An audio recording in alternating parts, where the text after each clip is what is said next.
नमस्ते विद्यार्थी मित्रों, आप सभी का फिर से एक बार मैं स्वागत करती हूँ।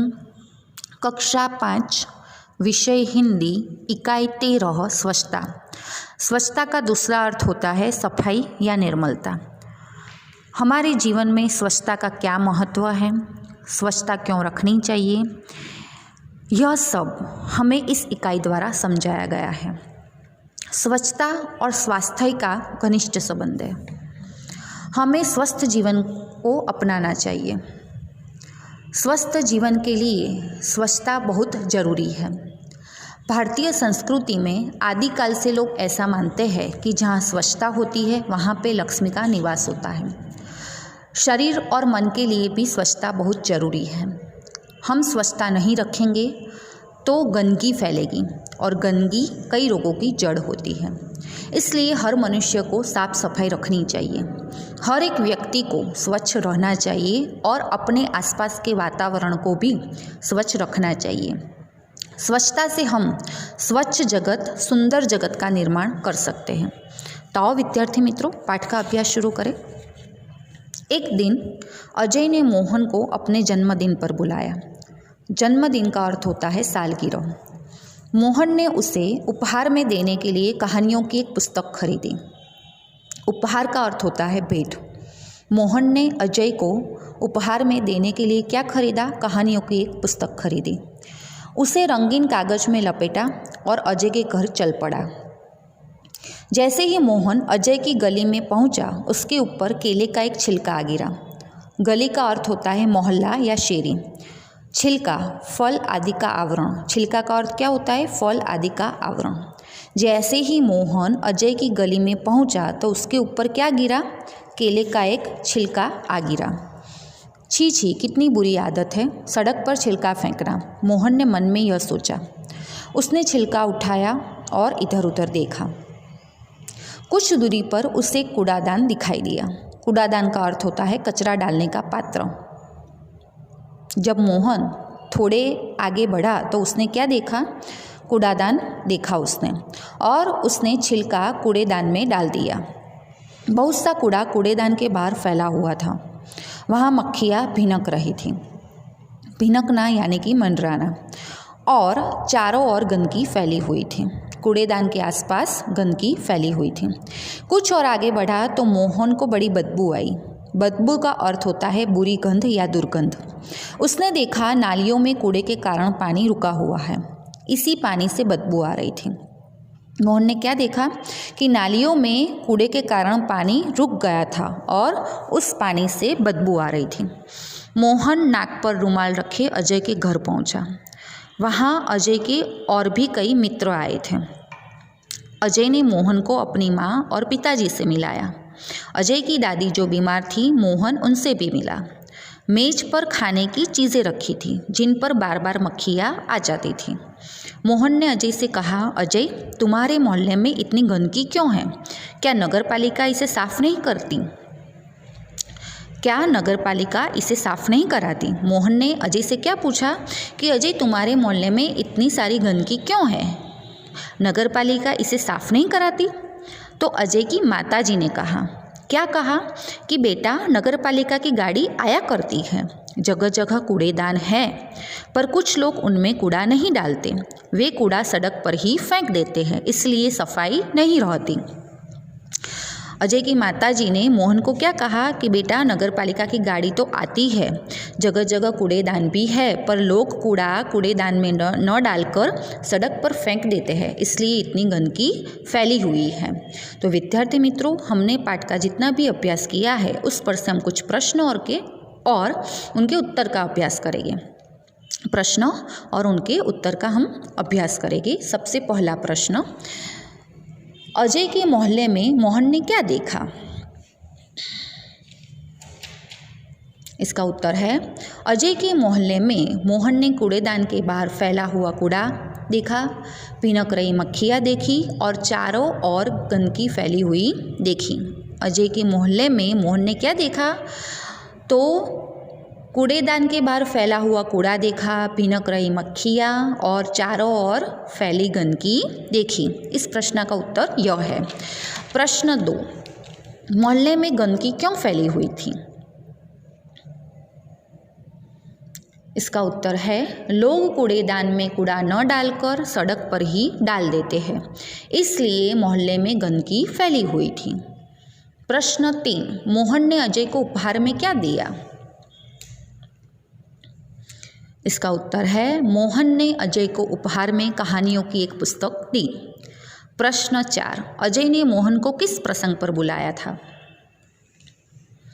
इसका उत्तर है अजय ने मोहन को अपने जन्मदिन पर बुलाया था। तो विद्यार्थी मित्रों, यह था प्रश्न और उसके उत्तर। यह थे प्रश्न और उसके उत्तर जिसका हमने अभ्यास किया। अभी हम पाठ जो बाकी है इसका अभ्यास हम शुरू करते हैं। दूसरे दिन पाठशाला में मोहन ने अपने अध्यापक को यह बात बताई। अजय की गली में यानी कि अजय के मोहल्ले में जो गंदगी फैली हुई थी, यह बात मोहन ने अपने अध्यापक को बताई।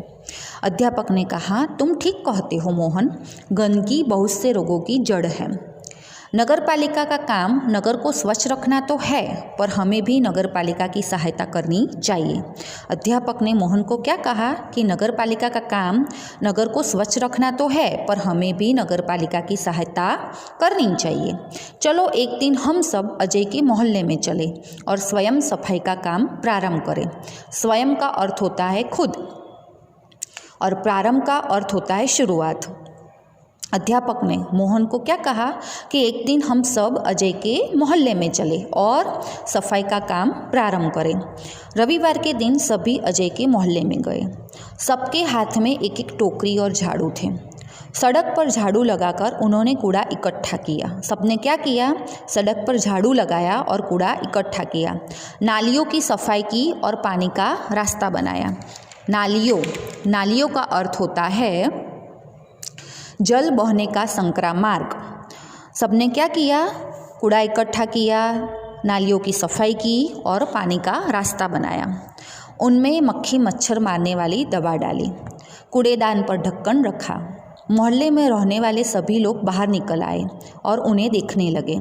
बच्चों में बहुत उत्साह था। उत्साह का अर्थ होता है उमंग या जोश। बच्चों में सफाई करने का बहुत उत्साह था। देखते ही देखते पूरा मोहल्ला स्वच्छ हो गया। बच्चों ने सारा मोहल्ला स्वच्छ कर दिया।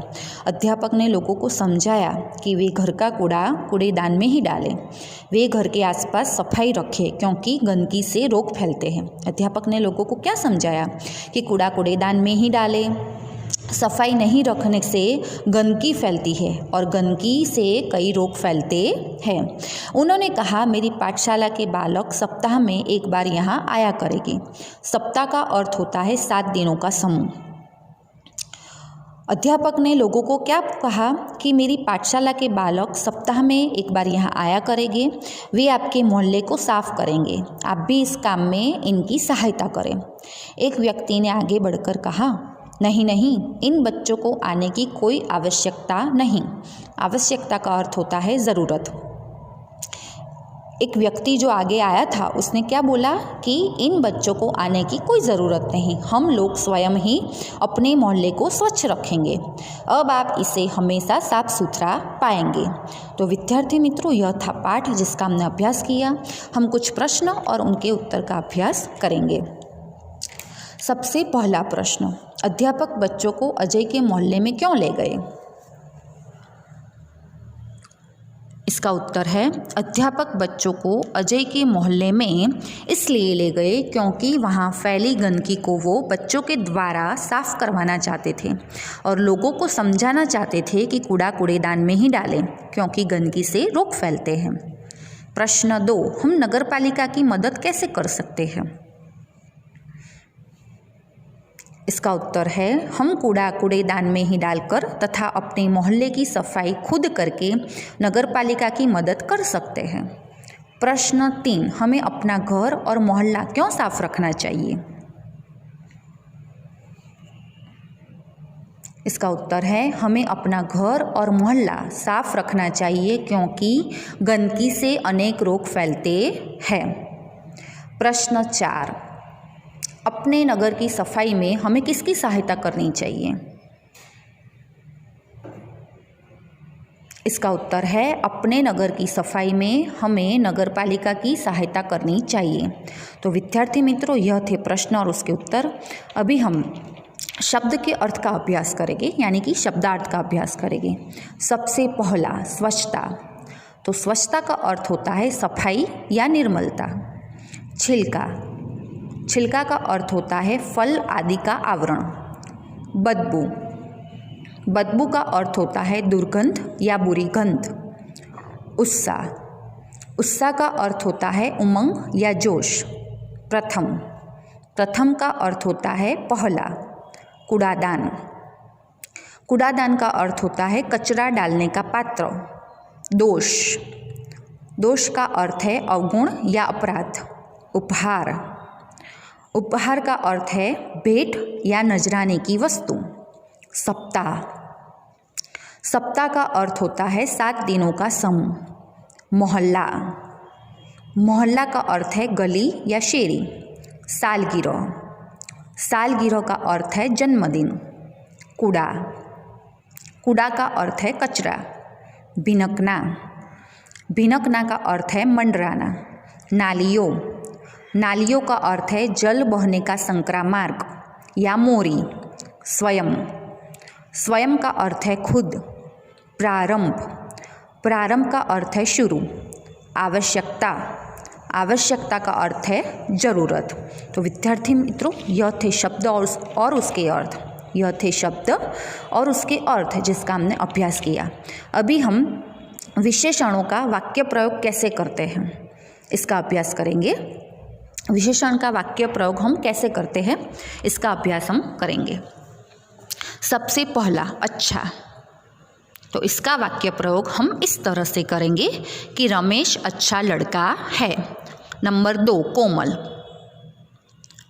बगीचे में कोमल घास है। नंबर 3 लाल। इस विशेषण का वाक्य प्रयोग हम इस तरह से करेंगे कि सुनीता ने लाल साड़ी पहनी है। नंबर 4 सफ़ेद। दूध का रंग सफ़ेद होता है। अभी हम शरीर के अंगों का क्या काम है, यानी कि शरीर के कौन से अंग से हम क्या काम कर सकते हैं इनका अभ्यास करेंगे। सबसे पहला कान से। तो कान से हम गाना सुनते हैं। गाना सुनने का काम हम कान से कर सकते हैं। नंबर 2 आँख। आँख से हम फिल्म देखते हैं। नंबर 3 नाक। नाक से हम फूल सूंघते हैं। नंबर 4 पैर। पैर से हम चलते हैं। नंबर 5 हाथों से। तो हाथों से हम बल्ला घुमाते हैं। नंबर 6 दांतों से। दांतों से हम खाना चबाते हैं। नंबर 7 मुंह से। तो मुंह से हम गाना गाते हैं। तो विद्यार्थी मित्रों, हमने जितने भी साहित्य का अभ्यास किया है, मुझे आशा है कि वो आपने शांति से सुना होगा, समझा होगा। इस पाठ का जो भी साहित्य है वो कक्षा 5 के व्हाट्सएप ग्रुप में भेज दिया जाएगा। आपको यह वीडियो को देखकर बार बार अभ्यास करते रहना है, अभ्यास करना ज़रूरी है। इस वीडियो को लाइक और सब्सक्राइब जरूर कीजिए। धन्यवाद।